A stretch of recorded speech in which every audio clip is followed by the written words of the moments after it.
ڈیوو express کا ایک اور اعزاز، پاکستان کی پہلی intercity green electric bus service کا آغاز ہو گیا۔ افتتاحی تقریب میں چیئرمین ڈیوو گروپ ایشیا پاک شہریار چشتی اور executive chairman and C E O Daewoo Express Faisal Siddiqui کی شرکت۔ سی ای او بول میڈیا گروپ صوفیہ چشتی بھی تقریب میں شریک ہوئیں۔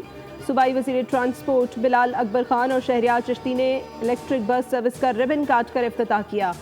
صوبائی وزیر ٹرانسپورٹ بلال اکبر خان نے تقریب سے خطاب میں کہا، آج ڈیوو نے بہت بڑا اقدام کیا ہے۔ ڈیوو کے الیکٹرک بسوں کا اقدام پنجاب حکومت کے پلان کا حصہ ہے۔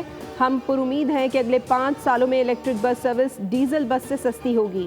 ماحول دوست اقدام کے لیے ڈیوو کی الیکٹرک بس سروس بارش کا پہلا قطرہ ہے۔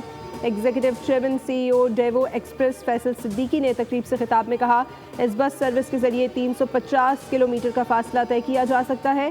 یہ بس سب سے پہلے لاہور سے سیالکوٹ کے روٹ پر چلائی جا رہی ہے۔ لاہور سے فیصل آباد اور کراچی سے حیدرآباد کے روٹس پر بھی الیکٹرک بسیں چلائی جائیں گی۔ ماحول دوست بسیں چلنے سے ماحولیاتی آلودگی میں کمی ہوگی۔ ماحولیاتی آلودگی کم کرنے میں اپنا کردار ادا کرتے رہیں گے۔